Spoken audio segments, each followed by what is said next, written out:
요한복음 21장 9절과 13절 그 두 절 말씀입니다. 요한복음 21장 9절과 13절 이 두 절 말씀 한 목소리로 함께 봉독하도록 하겠습니다. 육지에 올라와 보니 숯불이 있는데 그 위에 생선이 놓였고 떡도 있더라. 예수께서 가셔서 떡을 가져다가 그에게 주시고 생선도 그와 같이 하시니라. 아멘. 하나님이 지으신 모든 것을 보시기에 심히 좋았더라. 저녁이 되고 아침이 되니 이는 여섯째 날이더라. 아멘. 온 우주를 창조하신 하나님은 사람을 창조하시고 심히 좋았다. 히브리어로 토브라고 이야기합니다. 좋았다, 토브라고 말씀하십니다. 이 토브는요, 다르게 번역하면요, 행복하다라고 이야기를 할 수 있습니다. 하나님께서는 사람을 창조하시고 그리고 온 우주 만물을 창조하신 후에요, 좋았다, 행복하다 그렇게 계속 평가해 나가십니다. 얼마나 토브 좋고 행복하면요, 창세기 1장 28절에 가면요, 사람들에게 사명을 부여하십니다. 생육하고 번성하고 땅에 충만하고 땅을 정복하고 다스리라는 이 첫 번째 사명이 나옵니다. 이 부르심, 이 사명은요, 아담, 모든 믿는 사람들의 것입니다. 우리 시냇가 에셀나무 교회가 이 사명을 꼭 간직하고 꼭 붙잡을 수 있었으면 좋겠습니다. 그래서 많은 사람들에게 토브, 좋음, 행복을 전하는 그런 교회로 시간이 지날수록 바뀌어가고 또 닮아가기를 간절히 소망합니다. 제가요, 한 달 전에 흑백 요리사라는 프로그램을 시청하게 되었습니다. 혹시 시청하신 분들 계실까요? 그래도 아주 조금 있네요.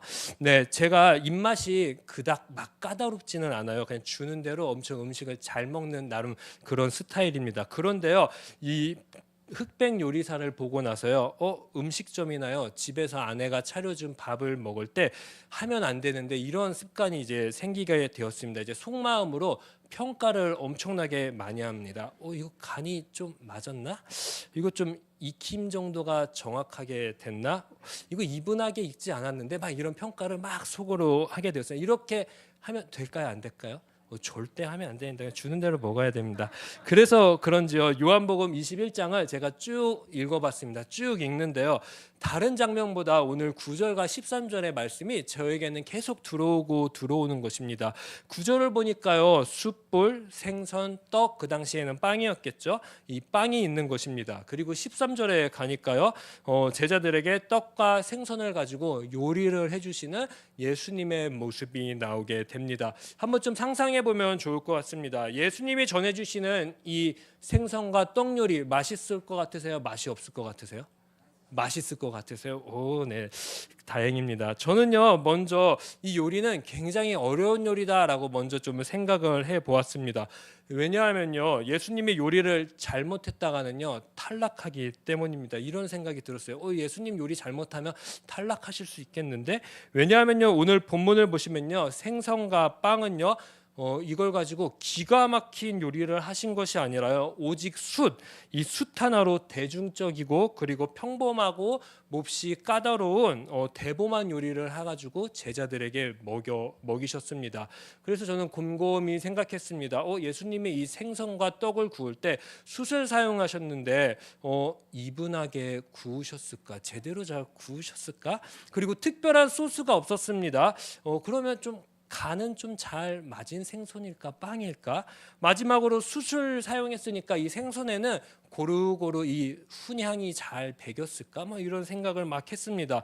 그리고 예수님의 떡과 생선의 이 메인 디시의 킥은 도대체 뭐지? 이런 생각을 하게 되었습니다. 막 이런 상상을 해보다 보니까요, 다들 아시다시피요, 식탁은요, 사실 분명한 의도가 있지 않습니까? 누군가에게 남에게 대접할 때요, 맛과 그리고 전하고자 하는 이 의도가 분명한가? 이것이 잠시 생각되기 시작했습니다. 그래서 그런지요, 흑백요리사 프로그램을 보는 내내요, 한 심사위원이 나옵니다. 그 심사위원이 음식을 맛있게 먹으면서요, 항상 사람들에게 물어보는 게 있습니다. 오늘 메뉴는 뭡니까? 왜 이것을 만들게 되었습니까? 하면서 의도를 물어보는 것입니다. 그래서 맛도 맛있고 전하고자 하는 이 의도가 분명했을 때 합격점을 주기 시작합니다. 요한복음 21장 요한복음의 마무리 장입니다.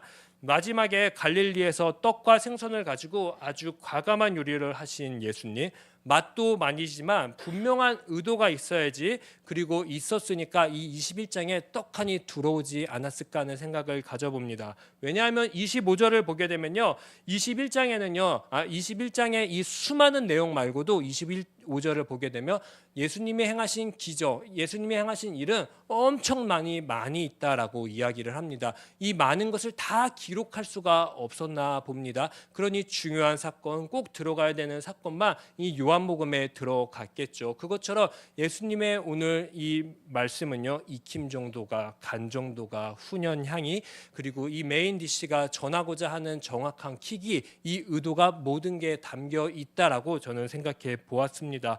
그렇다면 한번 질문해 봅시다. 예수님이 오늘 메인 디시의 킥, 오늘 말씀의 킥은 과연 무엇일까요? 먼저는요, 식당 위치가 저는 궁금했습니다. 1절을 보니까 식당 위치가 나오네요. 어디라고 나오죠? 네, 디베리아 호수라는 멋진 호수가 나옵니다. 제가 여기서 2번 정도 갔고, 한 번은 새벽에 갔는데 진짜 그 물이 반짝반짝 하더라고요. 여기서 예수님이 만약 만났다면은 제가 기가 막히겠다, 이런 상상을 한번 해본 적이 있습니다. 아무튼 1장 식당의 위치는요, 디베리아의 호수였습니다. 그리고 이 DC가 나오는 시간은 언제였습니까? 4절과 12절에 보면 나와 있는데 언제라고 나와 있습니까? 식사 시간은요? 한번 보시죠. 네, 날이 새어가는 새벽이라고 나와 있습니다. 그리고 메인 음식은 아까도 잘 보았듯이 9절과 13절에 나오는 훈연을 한 떡과 생선 요리였습니다.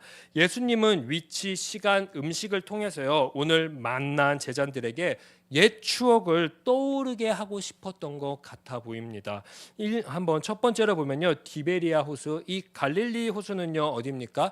누가복음 5장 1절에서 11절을 보게 되면요, 거기서 우리가 잘 나와 있듯이 밤새 고기를 잡은 제자들이 고기를 잡았을까요? 하나도 잡지 못했습니다. 실패했던 장소입니다. 그리고 그 실패했던 장소에 예수님을 만난 장소, 그리고 예수님을 만나고 예수님의 말씀을 듣자 실패의 자리에서 물고기를 많이 잡았던 그 장소입니다. 그리고 그 놀라움을 경험을 가지고 그 다음에 예수님이 나를 따라오라라고 해서 그 예수님의 제자들이 예수님을 따라갔던 그러한 장소였습니다. 그리고 두 번째로 보게 될 시간, 아침 시간, 이 새벽 시간은 언제입니까? 마태복음 14장 25절을 보시면요, 오병이어 사건 이후에요, 예수님 없이요 제자들은 바다라는 그 혼돈 풍랑 가운데 있었습니다. 그곳 가운데에 예수님이 제자들에게 나타났던 시간이었습니다. 그리고 마지막으로요, 그 메인 디시, 떡과 생선은 무엇이죠?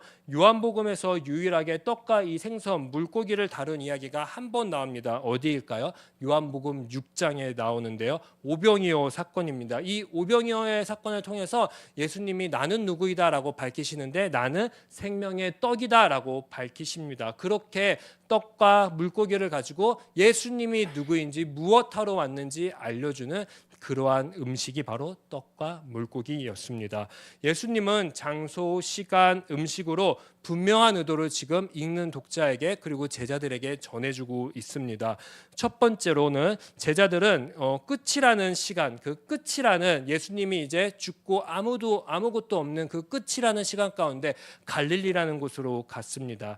이 갈릴리라는 장소, 포기의 장소이고요, 실패의 장소입니다. 그리고 포기와 실패가 있으면 어떻게 해야 될까요? 사실 얼른 떠나 버려야 되는데요, 떠날 수도 없는 옛 추억에 잠긴 그러한 장소였습니다. 그곳에서 예수님은 다시 나타나서 다시 새롭게 출발하자라고 말씀을 하십니다. 그리고 두 번째로 세상이라는 풍랑, 그리고 혼돈 때문에 갈 길을 제대로 가지 못하는 제자들에게 이른 아침이라는 시간에 찾아오신 것처럼요, 이제는 좀 정신을 차리고 깨자라고 말씀을 하십니다. 그리고 마지막으로요, 내가 부른 제자는 혼돈과 풍파의 세상 속에서 늘 실패하는 제자가 아니고 바로 그 속에서 예수님이 주셨던 능력, 예수님이 먹여주셨던 능력, 생명의 떡으로 살아가는 것이다 라고 분명히 말씀하고 싶었던 것 같습니다. 그래서 그런지요, 9절을 보면요, 예수님이 준비한 생선, 이 생선은 예수님이 미리 이미 다 준비했습니다. 그런데 10절을 보게 되면 특이한 모습이 나오기 시작합니다. 예수님이 자신이 준비한 생선 말고 제자들에게 10절에 보면 뭐라고 나와 있죠? 뭐라고 나와 있을까요? 한번 말씀을 보게 되면, 네, 예수께서 이르시되 지금 잡은 생선을 어떻게 하라 그럽니까? 가지고 오라라고 합니다. 제자들이 잡은 생선을 가지고 오라라고 이야기를 하십니다. 정확하게는요, 예수님의 말씀에 순종한 삶을 기반으로 얻게 된 이 생선을 가지고 오라라고 말씀을 하십니다. 이 생선은 어떤 생선입니까? 우리가 잘 알고 있듯이 153마리 중에 한 마리의 생선입니다. 많은 학자들은요, 153이라는 생선을 그 당시에 알려졌던 어종의 숫자, 개수라고 이야기를 합니다. 추측을 합니다. 그렇지 않더라고 하더라도요, 예수님의 말씀을 순종하니까요, 그동안 없었던 물고기가 생기게 됐습니다. 153마리라는 이전에 없었던 풍성함이 제자들에게 생긴 것이죠. 이전에 없었던 것이 분명하게 있게 된 사건입니다. 그 중에 하나를 지금 가지고 오라라고 예수님은 말씀하십니다.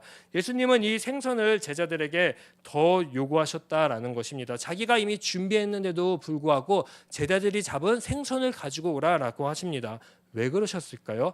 예수님과 함께하는 제자는 이전에 없었던 것이 분명하게 주어진다라는 것을 발견하게 하기 위해서입니다. 그것을 좀 깨달았으면 좋겠다라고 오늘 예수님은 우리들에게 말씀하고 있습니다. 그리고 발견하고 깨달은 것은 바로 무엇이냐면 풍성한 생명입니다. 누군가에게 먹일 수 있는, 줄 수 있는 생선같이 풍성한 생명입니다. 이것이 바로 예수님의 메인 디시의 킥이었던 것입니다. 이 풍성한 생명을 153마리가 그 당시에 알려진 어종의 수처럼요, 갈릴리를 떠나서 우리에게 이제 앞으로 알게 될 이 세계 방방곳곳에 풍성한 생명을 제발 좀 발견하고 그곳 가서 그물을 던지라라고 사명을 주는 그러한 말씀이기도 합니다.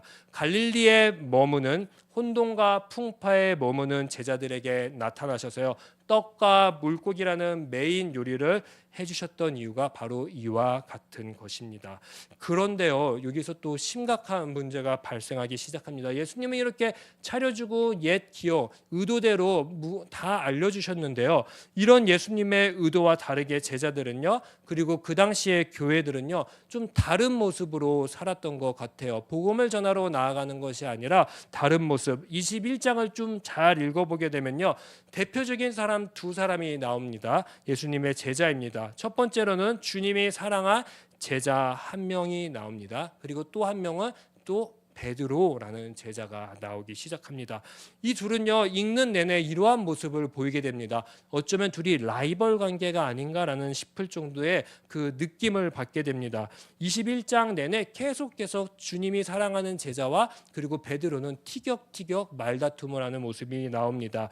주님이 사랑하는 제자, 그리고 제자는요, 베드로의 무능력함을 먼저 지적하기 시작합니다. 7절을 보게 되면요, 베드로 저게 누군지 모르냐라고 하면서 이야기합니다. 예수님이잖아, 예수님, 바로 얘기합니다. 주님을 사랑하는 제자는 예수님임을 분명히 알아차렸는데요, 베드로는 알아차렸을까요? 못 알아차렸을까요? 알아차리지 못하는 모습이 21장에 그려집니다. 이것처럼요, 베드로는 그러지 못합니다. 그래서 그런지요, 벌거벗고 있었던 베드로였어요. 예수님인 것을 알게 되자요, 곧장 옷을 갖춰 있습니다. 마치 창세기에 아담과 하와가 하나님의 음성을 듣자 부끄러워하는 것처럼요, 베드로는 예수님의 현존 앞에서 부끄러움을 느끼고 겉옷으로 가리는 모습을 보여줍니다. 베드로가 하는 그 모든 행동들이 뭔가 부끄러운 행동들이었다라고 요한복음을 통해서 추측해 볼 수 있을 것 같습니다. 20절을 또 보게 되면요, 주님이 사랑하는 제자는요, 그냥 주님을 따라 조용히 따라가고 있습니다. 그런데요, 그냥 주님을 조용히 따라가는 이 제자를요 베드로는 의식하고 또 의식하는 모습을 20절에서 보게 됩니다. 의식하고 자신의 임무, 예수님이 베드로에게 줬던 사명 임무보다요 어떤 것에 더 관심을 둡니까?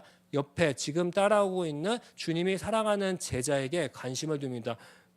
이 사람의 임무는 도대체 무엇입니까? 이 사람은 나중에 어떻게 됩니까? 자기가 받은 사명보다 남의 사명을 더 중요시 여기는 베드로의 모습을 볼 수 있게 됩니다. 나아가서 주님이 사랑하는 제자도요 사실 문제가 있습니다. 주님이 그렇게 사랑했는데 생명의 떡을 전하는 제자의 삶을 살지 않고요 어떻게 했습니까? 이도 똑같이 갈릴리라는 끝에 가서 예수님 없이 그냥 물고기만 잡으면서 하루하루 살아가는 모습이 21장 초반에 그려지고 있습니다. 즉 갈릴리에서 이 주님이 사랑하는 제자도요 실패와 풍랑, 혼돈의 삶을 살아가고 있는 모습이 21장 전체에 그려지기 시작합니다. 그럼 이제 우리는 한번 고민을 해보아야 합니다. 예수님은 갈릴리에 머물고 있었던 제자들에게 나타나셨습니다. 그리고 분명한 정확한 의도를 가지고 먹였고 치셨고 또 먹이셨습니다. 예수님은 양과 함께 먹고 치고 먹이라는 이 생명의 풍성함을 다시금 부활하신 모습으로 제자들에게 나타나 요청하고 부탁하셨습니다. 그리고 혹시 나를 따르느냐라는 22절의 이 하반절의 말씀, 따랐으면 좋겠다고 하는 그 예수님의 분명한 의도를 나는 혹시 무시하고 있지 않은가? 한 번쯤 고민해 보셨으면 좋겠습니다. 혹시 나는 이 예수님이 나를 지금 따라오라라고 하는 이 말씀을 베드로처럼 예수님의 사랑을 독식하고 싶어서 또 받고 싶어서 확인하고 싶어서 나보다 남을 깎아내리고 나와 남을 비교하고 남을 판단하면서 정작 자신이 받은 사명, 부르심은 까먹고 하루하루 살아가고 있는지 한번 곰곰이 생각해 보셨으면 좋겠습니다. 그렇게 살고 있다면 주님이 현현하잖아요. 그럼 어떻게 되는지 아십니까? 베드로처럼 나의 부끄러움이 어느 순간 폴짝 떠올라서 옷을 입게 되는 것입니다. 아담과 하와가 하나님의 현현 가운데 부끄러워서 옷을 입었던 것처럼 말이지요. 예수님의 부름을 받고 시작이라는 이 출발점에서 바로 부끄러운 행동을 하는 그 모습이 나에게도 있지 않은가 한번 곰곰이 생각해 보셨으면 좋겠습니다. 또한요 베드로보다 조금 난 거라는 것은요 주님을 바로 알아차린 이 주님의 사랑하는 제자처럼 주님의 사랑 풍성함을 많이 받고 경험했는데 주님의 사랑을 잊어버리고 혹시 내가 뜨뜻미지근한 상태로 매일매일을 살아가고 있는지, 뜨뜻미지근한 상태로 신앙생활 예배하고 있는지 한번 확인해보는 그러한 시간이 되셨으면 좋겠습니다. 베드로의 모습과 그리고 주님이 사랑하는 제자의 모습은요 사실 어떤 모습인지 아십니까? 바로 혼돈과 풍파를 살아가는 세상 사람들의 특징 중에 한 가지입니다. 반복되다 보니까요 사랑을 잃어버렸습니다. 그러다 보니까 사랑을 늘 갈구하고 확인하고 싶어서 자기 자신의 삶 속에서 자기 자신을 가둬버리는 그러한 삶을 살아가게 됩니다. 그리고요 지치고 힘들다 보니까요 사랑에 기대고 싶습니다. 기댈 곳을 찾다 보니까요 남을 계속 끄집어내야 됩니다. 왜요? 남을 끄집어내야지 내가 더 기댈 때가 많기 때문입니다. 이렇게 부끄러운 삶을 혹시 내가 살아가고 있는지 확인해 보십시오. 이 둘의 특징은 사실 예수님이 필요하고요. 예수님 없이 살 수 없는 양입니다. 양. 그런데 시간이 지나다 보니까요. 어쩌면 주인 행세를 하고 싶은 양으로 바뀐지 모르겠습니다. 한 공동체에 똑같은 양인데 라이벌이 되어가는 양들, 한 식탁에서 함께 식사를 한 제자들인데요. 그리고 1세기에 함께 모든 교회 중에 하나인 이 교회들이요. 뭐 이리 자꾸 21장처럼 서로 다른 결과들로 살아가게 되는 것일까요? 왜 이런 결과를 맞이하게 되었을까요? 그리고 뭐가 그렇게 신앙생활하면서 불만이 많길래 서로 비교하면서요. 불만이었을까요? 혹시 예수님의 차려준 이 식탁, 이 메인 디시가 뭔가 문제가 있었던 것일까요? 아니면 예수님이 제자들에게 전해준 이 의도가 분명치 못했던 것일까요? 그게 아니라면요, 예수님의 풍성한 생명을 먹은 이 메인 디시를 먹은 그리스도인들이 지식이 모자라서 무궁무진하고 풍성한 하나님의 사랑, 예수 그리스도의 그 의도를 파악하지 못해서일까요? 저는 전자보다 후자라고 생각합니다. 그러면 이 후자의 문제점이 있다고 하면은 오늘을 살아가는 우리들은요, 예수님의 의도를 정확하게 파악하기 위해서 어떻게 살아가야 되는 것일까요? 제가 영상을 하나 준비했습니다. 이 영상을 한번 볼 때요, 평가자는 예수님이다라고 한번 생각을 해보시고, 평가받는 사람은 베드로랑 그리고 아까 주님을 사랑하는 제자라고 한번 생각해 보시면 좋겠습니다. 그 관점으로 한번 영상 한번 보여주실까요? 1분짜리 영상입니다. 뭐야, 소고기만 굽나? 아무것도 안 하고? 잘 구운 고기 하나 끝입니다. 가니쉬도 없고 소스도 없고 나는 고기 하나로 승부를 보겠다, 약간 이런 마음. 네, 맞습니다. 제일 간지긴 간지다 그게. 오로지 수치로만 모든 걸 끝내는, 외부 표면이 많이 뜨거워졌다 싶을 때는 한 번에 레스팅을 거치고 다시 한 번 수치로 올려서 레스팅을 거치고 계속해서 반복해가지고 다른 사람은 열심히 주면 돼. 이 친구는 고기 한 덩어리로 평가를 받는 친구. 입술에다가. 아니 그렇게 오래 구웠는데 저렇게 속이 소금으로만 승부를. 아 진짜 용감하다. 맛이 어땠을 것 같으세요? 와 미슐랭 3스타 셰프한테 고기 한 덩어리로 지금 딜을 치는 거잖아요. 제 기준에는 잘 못 구워졌어요. 고기가 고루 익지 않았어요. 제 생각에는 레스팅을 조금 더 하셨어도 됐고, 그리고 열 전달이 끝까지 잘 안 됐어요. 보섭살이 가지고 있는 특유의 육향이 너무 좋은데 제 생각에는 본인이 알고 있는 지식은 조금 모자란 것 같아요. 그래서 평가전화님은 여기까지인 것 같습니다. 음식은 무궁무진해요. 조금 더 생각을 여세요. 감사합니다. 우와, 뭐야? 네, 소고기만 방금 우리가 함께 본 영상처럼요, 저는 이 생각을 하게 되었습니다. 어쩌면 날마다 우리가 예수님의 말씀을 먹습니다. 음식을 먹고 내가 누구인지 늘 기억합니다. 그런데 삶에서는 우리가 오늘의 말씀처럼 뻗어나가야 되는데, 세상으로 나아가야 되는데, 세상에 예수님이 주신 풍성한 삶을 전달해 주어야 되는데 그러지 못하고 갇혀 있는 거예요. 왜 그럴까요? 저는 우리가 어쩌면 무지해서, 그리고 우리가 어쩌면 생각을 열지 않아서이지 않을까 생각을 잠시 영상을 보면서 곰곰이 해보았습니다. 풍성한 생명이 나의 생각을 넘기까지요, 나를 덮기까지요, 그렇게 하나님께, 예수님께 목매셨으면 좋겠습니다. 그렇게 예수님을 좀 의지하고, 그리고 내가 먹은 음식을, 내가 예수님이 나에게 주신 이 음식을 맛보았다면, 주님, 이 맛본 음식이 나를 전체를, 내 전체를 좀 덮어주십시오라고 그렇게 날마다 기대하며 나아갈 수 있었으면 좋겠습니다. 제가 얼마 전에 성경책을 열심히 읽어야 되는데 또 만화책을 한 권을 읽게 되었습니다. 별난 식당이라는 만화책이에요. 그 만화책을 읽는데 만화책에서 이런 이야기가 있더라고요. 요리의 의도는요, 기본적으로 이타적인 행위다라고 이야기를 하더라고요. 왜 그럴까요? 다른 사람을 위해서, 다른 사람에게 행복을 전해주기 위해서 요리를 하기 때문이다라고 이야기를 해요. 권사님이 금요일마다 저기서 요리해 주시는데 똑같지 않을까라는 생각을 저는 가져봅니다. 다른 사람을 행복하게 해주려면요, 뭐가 필요한지 아십니까? 시간이 필요하고요, 힘든 과정이 필요합니다. 어렵지만 최선을 다해서 조리하는 이 이타적인 행위, 이 과정이 녹아 있으니까요, 이것이 본질의 힘, 그리고 맛을 내게 하는 힘이 될 수 있다라고 이 별난 식당이라는 만화책의 초반에 나와 있더라고요.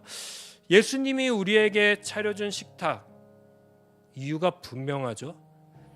교회가 가지고 있는 예수님의 부르심, 특수한 본질은요, 내 자신에 머물지 말고 이타적인 행위를 좀 하라입니다. 요한복음 21장의 마지막 부탁이 바로 이 말씀입니다. 주님이 기다리는 양들에게 제자들아 나아가라 라는 것이 바로 요한복음 21장의 주님의 마지막 부탁입니다. 다른 사람에게까지요 나아가는 과정 분명히 정말 어려울 것입니다. 많은 준비도 되어야 될 것이고요. 어떤 말을 전할까? 어떻게 생명의 말씀을 먹일까? 예수님은 나에게 어떤 말씀을 먹여주셨지? 또 기억도 하고 상상도 하고 나아가야 됩니다. 그런데 그 과정까지 나가지도 못하고요, 수많은 교회들이요, 베드로와 주의 사랑하는 제자처럼요, 이 교회 안에서 서로가 서로의 라이벌이냐만 싸우고 다투고 이야기하고 씹고 막 이런 이야기들이 세상의 교회에 참 널렸던 것 같다라는 생각을 합니다. 이 모습을 본 예수님은요, 다시 한번 부탁하는 것입니다.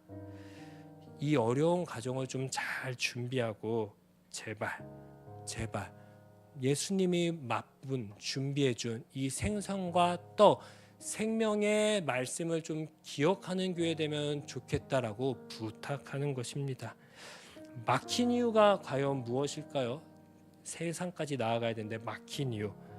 저는 어쩌면 예수님의 풍성한 생명을 우리가 정확하게 맛보지 못했거나 아니면 더 이상 맛보지 않아서요, 까먹어서일 거라고 생각을 합니다. 우리 다 맛은 보았을 것입니다.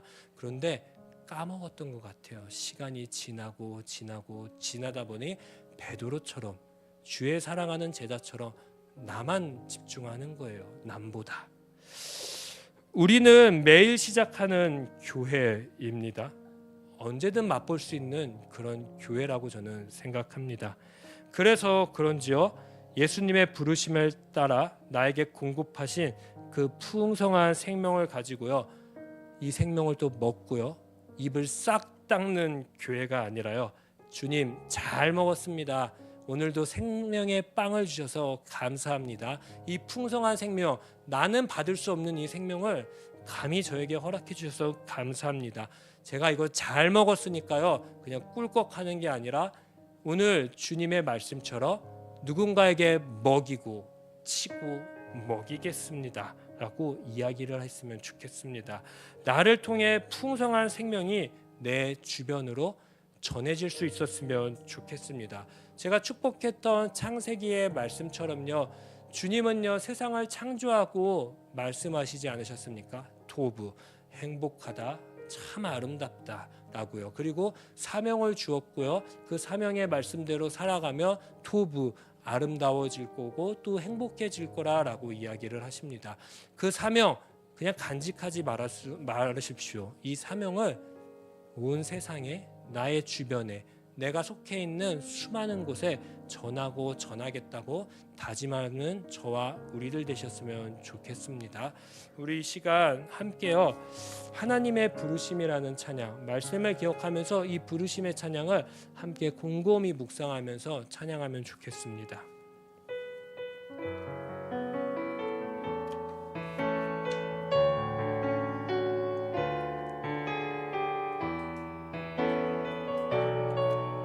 하나님의 부르심을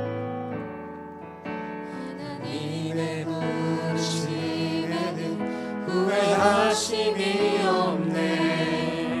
내가 이 자리에 선 것도 주의 부르심이야. 하나님의 부르심 결코 실수가 없다 합니다. 실수가 없네. 나를 부르신 하나님의 신실하심을 믿네. 작은 나를 부르신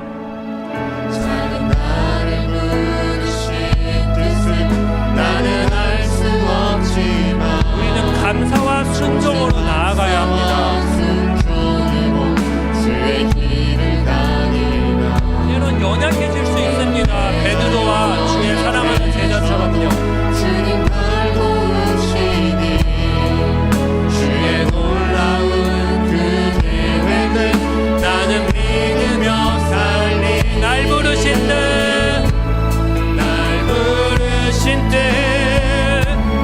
생각보다 크고 날 향한 계획 나의 지혜로 측량 못하나 가장 좋은 길로 가장 완전한 길로 오늘도 날 이끄십니다. 다시 한번 하나님의 부르심에는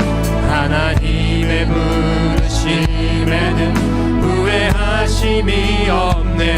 오늘 내가 이 자리에 선 것도 주의 부르심입니다. 하나님의 부르심에는 이루어질 수가 없네. 나를 부르신 하나님은 신실하심을 믿는 작은 나를 부르신 뜻은 작은 나를 부르신 뜻은 나는 알 수 없지만 오직 감사와 순종으로 주님 나아가겠습니다. 주의 길을 가니 혹시 내가 베드로와 큰 주의 사랑하는 제자처럼 연약해지면 주님 나를 도와주시옵소서. 주님의 놀라운 계획을 믿으며 살아가겠습니다. 나는 믿으며 살리 함께 찬양합니다. 날 부르신 내 생각보다 크고 날 향한 계획 나의 시혜로 증량 못하나 가장 좋은 길로 가장 완전한 길로 오늘도 날 이끄신 날 부르신 뜻 날 부르신 뜻내 생각보다 크고 날 향한 계획 지혜로 증명 못하던 가장 좋은 길로 가장 완전한 신실하신 주님 찬양해 날 부르신 날 부르신 뜻내 생각보다 크고 날 향한 계획 나의 지혜로 증명 못하나 가장 좋은 길로 가장 완전한 길로 오늘도 날 이끄심이네. 우리 시간 함께 첫 번째로 기도했으면 좋겠습니다. 내 삶이 혹시 베드로 그리고 주님이 사랑하는 제자처럼요 주님의 부르심 풍성한 생명을 잃어버리고 머무는 삶 이로 인해 혼돈과 풍랑을 경험하고 있구나 그리고 만들고 있다면은 잠시 주님의 부르심을 점검하실 수 있었으면 좋겠습니다. 오늘의 말씀처럼 그리고 오늘의 이 찬양처럼 하나님의 부르심에는 후회하심이 없다고 합니다. 오늘 내가 이 자리에 선 것도 주의 부르심이라고 합니다. 주님, 내가 주의 부르심을 다시 한번 기억하고 점검하고 생각할 수 있는 이 밤 될 수 있게 하여 주시옵소서. 주의 부르심에 합당한 삶을 살아가지 못하고 있었다면 주님 용서하여 주시고 나에게 회개의 그 합당한 열매를 넣어 주시옵소서. 우리 주여 한번 외치신 뒤에 나의 부르심을 위해 기도하도록 하겠습니다. 주여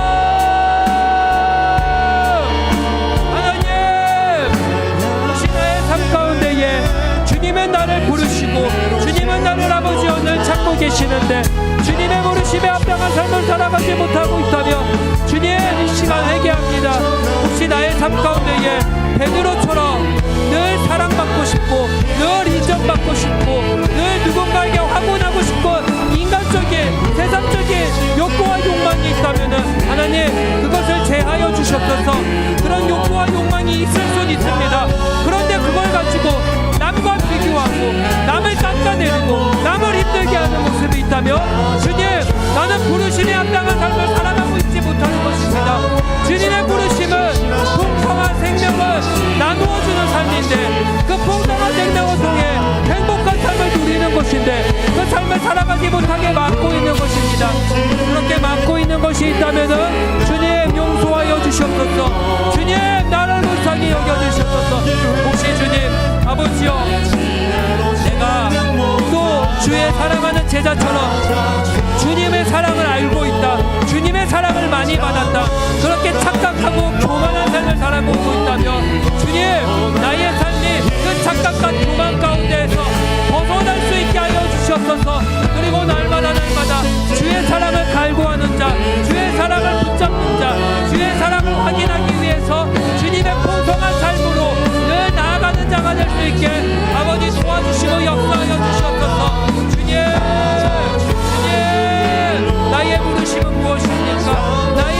부르심은 무엇입니까? 주님, 주의 말씀을 붙잡고는 살아가는 자가 될 수 있게 아버지 도와주시옵소서.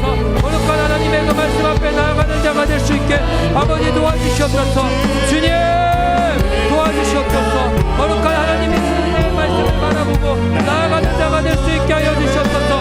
혹시 나의 삶 가운데에 세상의 삶같이 혼돈과 풍랑을 경험하고 있다면 예수 그리스도와 함께하고 있는데도 불구하고 풍랑과 혼돈의 삶을 경험하고 있다면 지금 내 삶 가운데 함께하고 있고 나에게 부르심을 그 부르심의 응답을 요구하고 있는 예수 그리스도를 경험하는 자가 될 수 있게 주님 도와주시옵소서. 주님 함께하여 주시옵소서. 주님의 그 말씀 앞에는 나아가는 자가 될 수 있게 아버지 도와주시옵소서. 오 하나님 함께하여 주시옵소서. 하나님의 그 거룩하신 말씀 앞에 나의 부르심을 점검하며 나아가는 자가 될 수 있게 하여 주시옵소서. 하나님 우리는 시냇가의 셀라는 교회 가운데에서 어떤 사명 어떤 미션을 붙잡고 이곳에 왔습니까? 하나님 우리는 주님께서 제자들에게 153마리의 물고기를 잡게 해주셨던 것처럼 세상 열방 가운데에 하나님의 153개국이라는 그 수많은 나라 가운데에 그 도시 가운데에 사람 가운데에 복음을 전하기 위해서 이 자리에 왔습니다. 하나님 우리의 부르심은요 주님의 복음을 전하는 자 주님의 복음을 전파하는 자입니다. 그 열심을 가지며 나아가는 자가 될 수 있게 하여 주시옵소서. 나의 삶 가운데에 하나님의 열심을 붙잡고 나아가는 자 하나님의 뜻을 붙잡고 나아가는 자 될 수 있게 하여 주시옵소서. 주님 혹시 나의 삶이 헛되지 않게 하시고 나의 삶이 의심되고 또 힘들고 아버지와 걱정된다면은 주님의 열심 앞에 나의 모든 것을 두고는 살아갈 수 있게 아버지 도와주시고 역사하여 주시옵소서. 주님 함께 하소서. 아버지의 뜻을 붙잡고 살아갈 수 있게 도와주시옵소서. 주님의 그 거룩하신 말씀을 바라보고 나아갈 수 있게 하나님 도와주시고 역사하여 주시옵소서. 하나님의 그 거룩하신 은혜의 말씀을 바라보고 하나님 함께 하시고 거룩한 은혜의 말씀을 바라보고 늘 살아가는 우리들이 될 수 있게 주님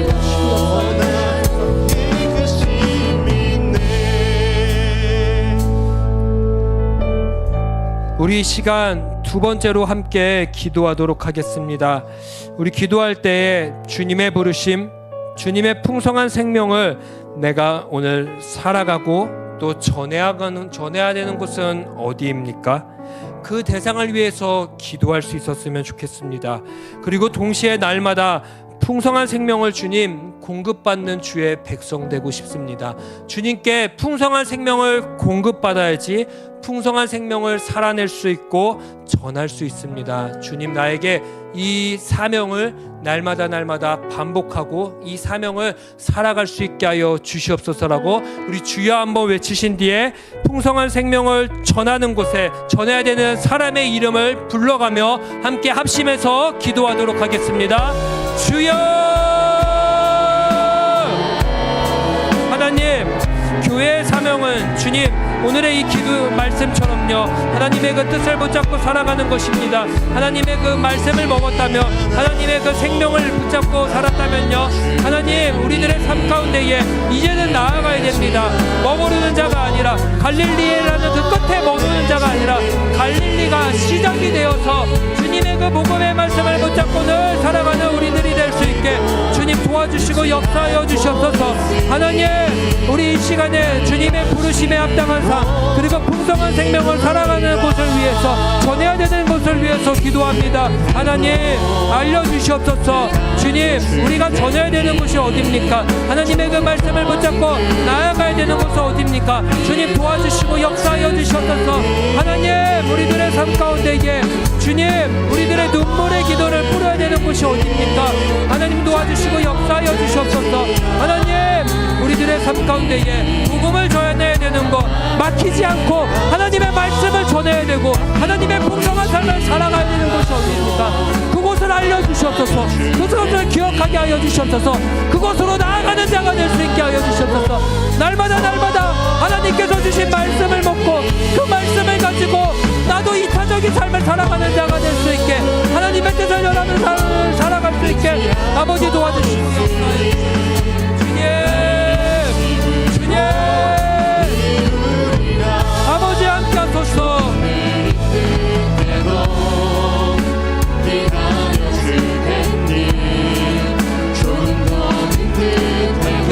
주님 거룩한 하나님의 그 은혜의 말씀을 붙잡고 늘 살아갈 수 있게 아버지 함께 하소서. 주님 우리의 삶 가운데에 헛되지 않음을 아버지 우리는 압니다. 하나님이 우리들을 인해 잃어버린 양들이 돌아오게 하실 것을 우리는 믿습니다. 그 사명을 붙잡고 나아가는 자가 될 수 있게 하여 주셨소서. 그러려면 날마다 주님과 함께 걸어가야 됩니다. 주님의 말씀을 붙잡고 나아가야 됩니다. 하나님 우리 주님의 말씀을 붙잡고 나아가는 자가 될 수 있게 하여 주셨소서.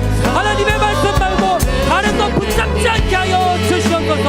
하나님 너무 많은 것들을 붙잡고 살아갑니다. 하나님 그러다 보니까요 주님 주신 사명을 주님 주신 소명을 까먹고 하루하루 살아갈 때가 참 많이 있습니다. 하나님의 열심으로 이루는 그 사명을 붙잡고 나아갑니다. 주님 나의 삶 가운데 이 하나님의 뜻을 바라보고 나아갈 수 있게 주님의 뜻을 붙잡고 늘 살아갈 수 있게 아버지 도와주시옵소서.